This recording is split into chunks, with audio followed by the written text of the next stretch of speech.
पूज्यपाद स्वामी जी महाराज ने आज साधन प्रकाश के अंतर्गत साधक वचन के साधनों का वर्णन शुरू किया है, कल जारी रखेंगे। साधना की नितांत आवश्यकता है देवी सज्जनों हमारे जीवन में, तभी साधक कहला सकेंगे। साधक वह जो साधना रत रहता है, बीच में साधना छोड़ के व्यक्ति जो संसार में रम जाते हैं, प्रायः पतन को प्राप्त होते हैं। साधना कभी छोड़ने की चीज नहीं है। धन्य है साधकजनों वे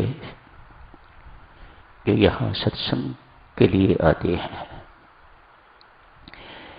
मैं उन्हें साधक नहीं मानता, न ही उन्हें भाग्यवान ही मानता हूं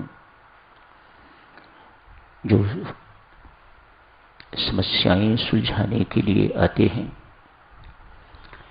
समस्याएं परमेश्वर के आगे राम दरबार में रखना चाहते हैं, रोग दूर करवाना चाहते हैं। वे सत्संगति के परम लाभ से वंचित ही रह जाते हैं। सत्संगति की आधी घड़ी सिमरन वर्ष 50। यदि किसी ने अंतर्मुखी होके साधना की है, सत्संगति की है, साधना की प्रेरणा कहां से मिलेगी? सत्संगति से। रोग तो डॉक्टर भी ठीक कर सकते हैं। सत्संग में आके भी यदि रोग ही ठीक करवाना हुआ, समस्याओं को ही सुलझाना हुआ, तो साधकजनों सत्संगति के लाभ से सदा सदा के लिए वंचित रह जाओगे। साधना बहुत उच्च चीज है और इसे करने की प्रेरणा मिलती है सत्संगति से। साधना क्या करेगी? आपके मन का पवित्रीकरण साधना से, चित्त का शुद्धिकरण साधना से। आप सबसे प्रेम करने योग्य हो जाओगे कब? साधना से। आप दूसरों को सुख बांटने योग्य हो जाओगे कब? साधना से। आप दूसरों की सेवा निष्काम भाव से करने योग्य हो जाओगे कब? जब साधना होगी। अपने मान बड़प्पन का त्याग करने योग्य हो जाओगे कब? जब साधना रत होगे। अभिमान शून्यता है साधना का लक्ष्य। अंतर्मुख हो जाना है साधना का लक्ष्य। अभिमान सबसे बड़ी बाधा है। अभिमान एवं अपनी समस्याएं, शरीर के रोग इत्यादि इत्यादि, ये जितनी भी समस्याएं हैं साधकजनों, अभिमान के अंतर्गत ये आपको अंतर्मुख नहीं होने देती। और बिना अंतर्मुख हुए पूजा अंतर्मुख करिए। स्वामी जी महाराज के शब्द सुनिए और उन पर आचरण कीजिएगा, जीवन में उतारिएगा। साधकजनों, ये अभिमान ही है और समस्याओं से अर्थात संसार से प्रीति ही है हमारी, जो हमें अंतर्मुख नहीं होने देती। सब कुछ तो अंतर जगत में है, बाह्य जगत में तो दुख ही दुख है। ये आप सब इस बात को मानते हो, जानते हो, लेकिन छूटता नहीं है ये सब कुछ। एक किसी जिज्ञासु ने किसी संत महात्मा से अर्ज की, महाराज धीराज, दिव्यानंद प्राप्ति, परम शांति की प्राप्ति, परम सुख की प्राप्ति का सुगमतम साधन बताइएगा।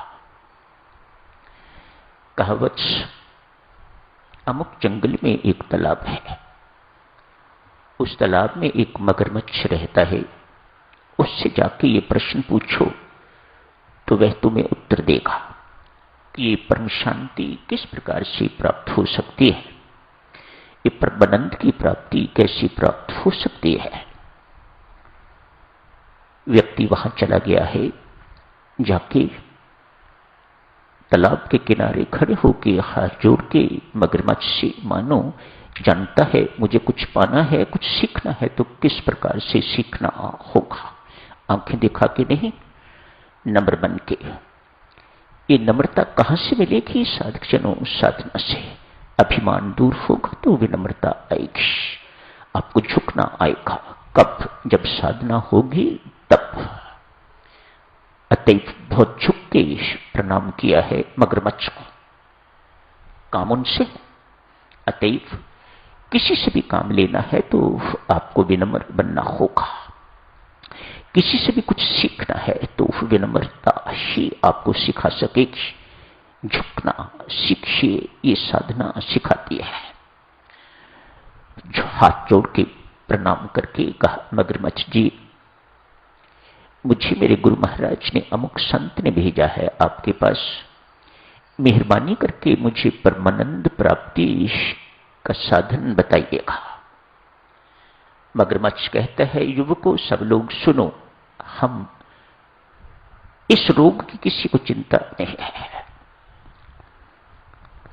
जिगर में कोई तकलीफ हो गई है, लिवर की कोई इन्फेक्शन हो गई है, जॉन्डिस हो गई है, सिर दर्द हो गई है, या यूं कहिएगा ब्रेस्ट का कैंसर हो गया है, या कहिएगा कोई लंग की इन्फेक्शन हो गई है, इन रोगों की तो बहुत चिंता है। कोई जगह नहीं छोड़ते, कोई अस्पताल नहीं छोड़ते। आप अफोर्ड कर सकते हो, नहीं कर सकते, वहीं आप पहुंचने की कोशिश करते हो।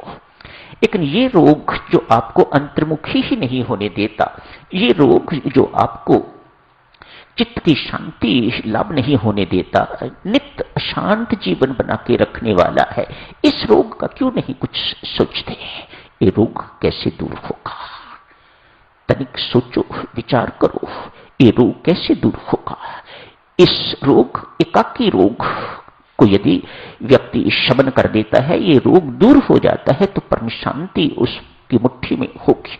हर वक्त वह परमानंदित रहेगा, हर जगह परमानंदित रहेगा।